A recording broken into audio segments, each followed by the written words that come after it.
Good morning, good morning, good morning. Happy Wednesday. Today is Wednesday, February the 12th. Yes, February is going by. January zoomed by, and February is right behind it. We are already at the 12th, February 12th. So, good morning. My name is Belinda Harris. I am an HR disruptor. And on this channel, I talk about all things human resources. So, to small business owners who don't have an HR department, I talk about things as it relates to them. To managers, supervisors on how to deal with employees, I talk about that. To employees who have issues with their supervisors or managers, I talk about that. And to people who are looking for a job, I talk about resumes, interviews, and things of that nature. So, all things HR. I also talk about AI. I love talking about AI. So, I talk about AI a lot on this channel. And I also talk about self care at work. So, if those are things that you're interested in, then you're in the right place. So, on Wednesdays at 6:30 in the morning, that's right, 6:30 in the morning, I'm live. I'm here. I'm here on YouTube live to talk about some form of self care at work. Now, before I get too deep into what I'm going to talk about today, the topic, the specific self care at work topic, I want to say we practice a lot of us self-care anyway at home. Some of us have morning routines, some of us have afternoon or evening or nightly routines, but very few people have self-care at work routines during the actual working hours, that's what I want to talk about, because we spend a lot of our waking time at work. If you work 40 hours a week, then that's 40 hours of self-care that you haven't thought about, that you haven't done anything with. That's a lot of time in a week to not do any type of self-care, which is why I talk about self-care at work. Every week I talk about different parts of self-care. Last week I talked about affirmations as it relates to self-care at work. The week before that I talked about music as it relates to self-care at work. And today, this morning, I'm going to talk about boundaries, setting boundaries at work, and more importantly, setting them without guilt. Because have you ever felt like you're saying yes, even when you're exhausted, or when you're just really, really, really, really tired, and you keep saying yes and you keep saying yes, and it starts creeping into your personal life? You're not alone. You're not alone. That's why I'm going to talk about why boundaries are essential and how to set and enforce boundaries without feeling guilty. See, boundaries protect your mental health, it protects your energy, and it protects your productivity. They help you show up as your best self at work without burning out. In the past 5 years, burnout has been on the rise. People have been burnt out left and right, with personal issues going on, with things in the political scene and things at work, just burnt out. Setting boundaries, having self-care at work, but setting boundaries protects your mental health and your energy and your productivity, which is all things needed to be your best self at work and outside of work. Research shows that employees with clear boundaries experience less stress and greater job satisfaction. And I know we all could use some greater job satisfaction. So setting boundaries helps do that. Now you may be saying, okay, Belinda, give me some examples of healthy work boundaries. I got you covered. I got some examples for you. One, not answering emails after work hours, or when you're on vacation, or on the weekends, or when you're sick. Not answering emails. That's a huge boundary.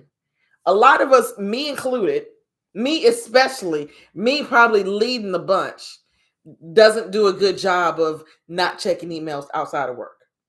I'm the first person to let me just take a peek I'm on my vacation. The first person to when I'm sick, let me just we need to set those healthy boundaries. I work on that. I no, Belinda, you're off. No, Belinda, you're sick. No, Belinda, it's vacation. I work on that. I'm the first person in line on not answering emails after work hours. Another one, and you might be guilty of this, but taking your full lunch break. How many people actually on their lunch break take the whole lunch break? Or do you gobble your food up at your desk and get right back to work? Or gobble your food in text or an email? Or gobble your food while you're watching a work webinar? That's not taking your lunch break. That's not taking your full lunch break at that. But setting healthy work boundaries, not only is it not answering emails after work hours, Belinda, but it's taking your full lunch break. Here's another one. Saying no to extra work when you're overloaded. That's huge. Because sometimes, you don't want to disappoint people. You don't want to let people down. And so you take it on, you take it on, you take it on. And that that's the fast track to being burnt out. That you've taken on so much stuff that you don't know if you're coming or going. To say no, to say not yet, to say I don't have room. But not saying no when extra work is coming and you're overloaded. Now, that doesn't mean that you should be taking on extra work, because if you have the capacity, then absolutely. But if you're overloaded and then here comes one more, two more, three more things, because as soon as you say when you're overloaded, yeah, I can take that on, people come bum rushing you in the door with, but can you get this too? And what about that? Saying no to extra work when you're overloaded. And here's the other one. Now, this isn't a bad situation for me because I've learned to do better at this, but it's blocking time for deep work without interruptions. So a lot of us block time to deep work. We have our schedule. This is what we're going to do during this time. But do we do it without interruptions?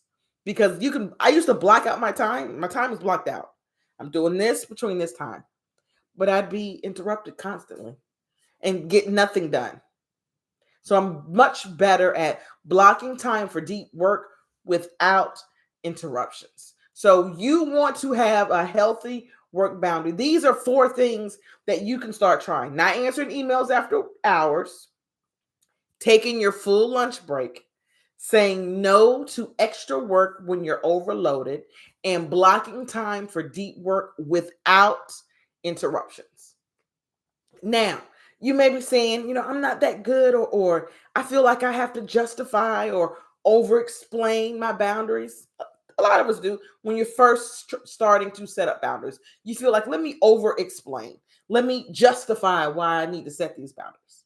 And the truth of the matter is, you just need to keep it clear, keep it firm, and professional. You don't have to justify, you don't have to over explain. Keep it clear, keep it firm, and professional. So, for example, when a coworker asks for something at the last minute, we all got those coworkers. You can say, I'd love to help you, because you probably would, but I have other priorities right now. Can we schedule time for this later? I'd love to help you, but I have other priorities right now. Can we schedule this for a later time? Or when your boss emails you after hours, you can think to yourself, because you don't want to respond, because then that you might as well answer the email. You think to yourself, I'll take care of this first thing in the morning. I'm offline after 6 p.m. You don't send that back. Hey, I see that you sent this. I'll take it in your mind, because you're already off. I'll take care of this first thing in the morning. I'm offline after 6 p.m. Now, first thing in the morning, you need to take care of it, because if not, it'll just keep haunting you. But you can say, it's 7 p.m. I see you send an email. I'll take care of this tomorrow morning. First thing. When someone interrupts your focus time, Now, this is a huge one, especially if you have trouble staying into the deep work. When someone interrupts your focus time, you tell them, I'm in deep work mode right now. Let's schedule a time to chat later. So right now I'm in deep work mode. I got this time scheduled. I put my phones on do not disturb so I can concentrate on whatever's in front of me, and I turn my emails off so I can concentrate on my deep work. If someone was to come, hey, I'm in deep work mode right now. Let's schedule a time to chat later. Remember, boundaries work best when you enforce them consistently. You can't be willy-nilly with setting up boundaries. You have to be consistent. You have to be clear. You have to be firm. And you have to be professional. Because see, self-care isn't just bubble baths. It's not. It is how we protect our time and energy at work. So schedule your calendar that blocks time out for focus time. Put it on your calendar. Use do not disturb modes during breaks. For your lunch break, take your whole break. Put a do not disturb sign on as if it's a meeting, an important meeting, because it is. It's your lunchtime. Take mental health days when needed. One of the things that I always talk about is I tell people, take your PTO. What are you saving it for? Take your PTO. At the end of the year, whatever your year is, if you've got PTO time saved up, shame on you, because you need to be taking those days to refresh, to recharge, to do absolutely nothing. You can have nothing planned, but I want to sit at home, not have to interact with people at work, not have to answer to an email, not have to jump to a bell. You take your mental health days.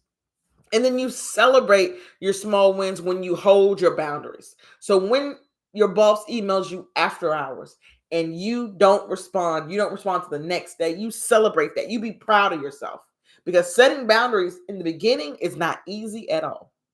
So I want to ask you this week, I want you to set one boundary at work and stick to it. I want you to start it today, Wednesday. I want you to do it again Thursday.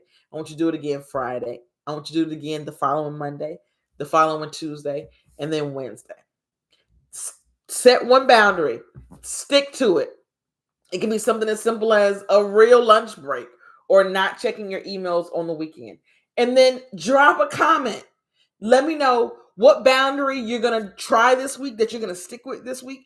And then next week, come back to this video and say how you did, because that will hold yourself accountable. Which one are you trying to do? Put that in there so we can all cheer you on. And then the following week, come back and say how you did. Okay? If today's live was helpful, I'd appreciate if you hit that like button. If you subscribe to my channel, I'm a small channel. I'm trying to go to 10,000 followers. So I'd appreciate any likes or shares and subscribes. Share with a friend who need this. I know people who would benefit from setting boundaries at work. I know people. Myself, when I look in the mirror, I benefit from setting boundaries at work. Everyone will benefit from you setting boundaries. So please share this with someone who you think will find this helpful. And again, I'd appreciate if you like and subscribe to the channel. You deserve a work life that doesn't drain you. Boundaries aren't selfish. They're self-care. And I'm going to say that one more time before I go. You deserve a work life that doesn't drain you. Boundaries aren't selfish. They're self-care.